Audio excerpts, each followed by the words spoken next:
Let me ask you something strange. What if the thing quietly preventing you from building wealth isn't your salary, not the economy, not your student loan, not even inflation? What if it's something you're choosing every single month without even realizing you're choosing it? Because here's what's interesting. Most people who struggle financially aren't irresponsible. They're not lazy. They actually work hard. They pay their bills on time. They think about money more than they'd like to admit. And yet, at the end of each month, there's almost nothing left. So where does it go? That's exactly what we're going to look at today. Not through theory, not through motivation, through the actual numbers and the quiet psychology behind the decisions most of us make without thinking. Let's start with someone real, or at least someone who feels very real. Let's start with Jordan. Jordan is 28, lives in a mid-sized city. Could be Denver, could be Leeds, could be Lyon, doesn't matter. The numbers work the same way. Jordan has a decent job, makes about $52,000 a year before taxes. After federal tax, state tax, Social Security, health insurance deductions, Jordan takes home around $3,400 a month, maybe $3,500 on a good month. Not bad, not rich, but stable. Working class with ambition. Exactly the kind of person who tells themselves, I just need a few more years and I'll start saving properly. Here's Jordan's monthly picture. Rent, $1,150. It's not a luxury apartment. It's a one-bedroom, 20 minutes from downtown. It was the responsible choice. Car payment, $310 a month. Financed a used Honda 3 years ago. Insurance is another $130. Student loan minimum payment, $220. Groceries, utilities, phone, roughly $450. That's already $2,260 gone before Jordan buys a single coffee. What's left? About $1,100 to $1,200. And here's where the story gets interesting. That $1,100 feels like breathing room. And that feeling of breathing room is where most wealth quietly disappears. Not in one big mistake, in hundreds of small, invisible ones. Jordan subscribes to Netflix and Spotify and a gym membership used maybe twice a month and a meal kit service that seemed like a good idea in January and Amazon Prime. Add them up, that's somewhere around $140 to $180 a month on things Jordan barely thinks about. Then there's the social layer. A friend's birthday dinner, $60. Drinks after work on Friday, $45. A weekend trip that only costs $200 once you count gas, food, and one impulsive jacket from a shop near the hotel.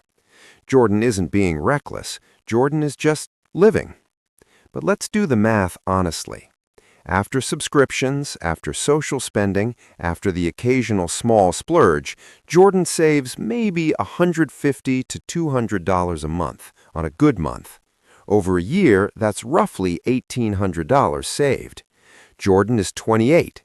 By 38, 10 years from now, if nothing changes, Jordan will have saved approximately $18,000, maybe $22,000 with some interest.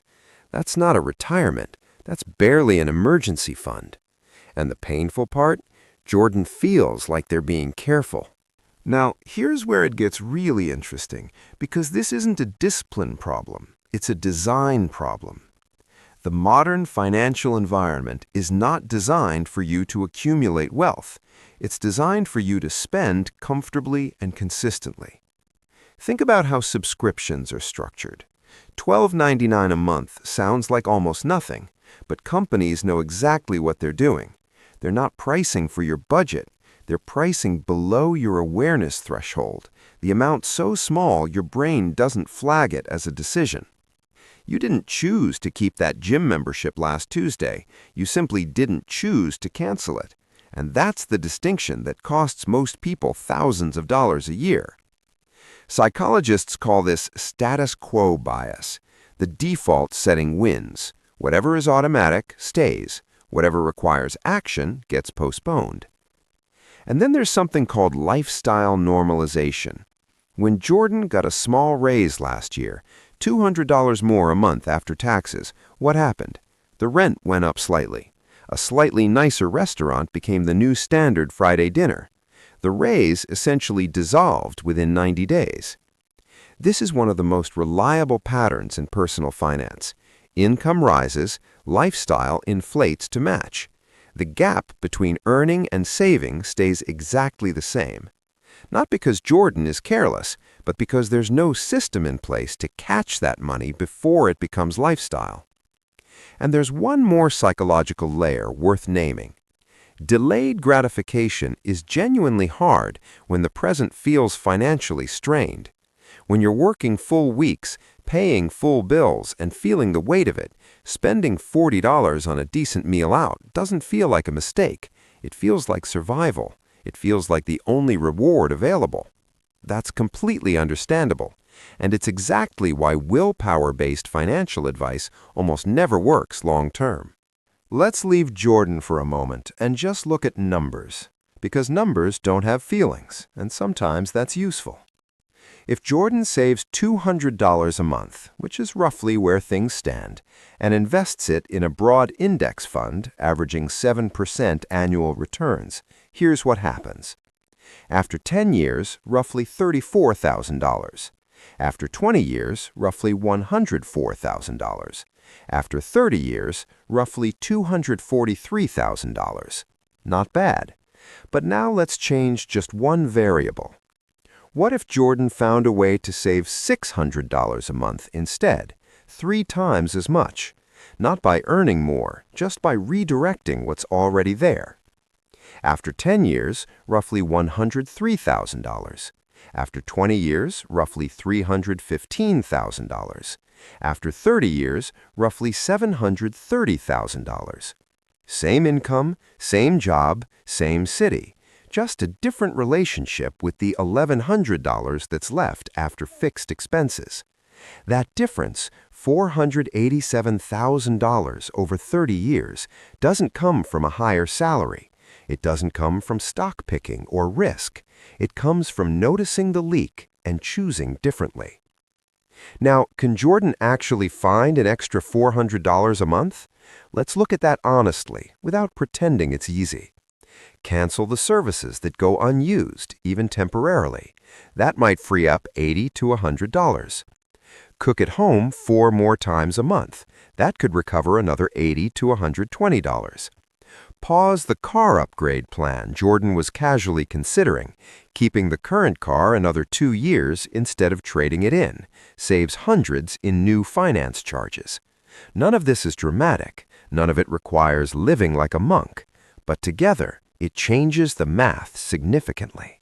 Here's the shift that separates people who slowly build something from people who stay financially stuck. And it's not what most finance content tells you. It's not about cutting everything. It's about being deliberate rather than passive. Financially aware people don't necessarily earn more, but they treat money as something that requires periodic attention, the way you might check your health or your relationships or your career direction. They review their bank statements not to punish themselves, but to stay oriented. Where is the money actually going? Is that where I want it to go? They understand the difference between a fixed cost and a chosen recurring cost. Rent is fixed. You can't cancel it on a Tuesday. But a subscription, a car at a certain price point, a credit card minimum that stays a minimum, those are choices that have simply been made once and left running.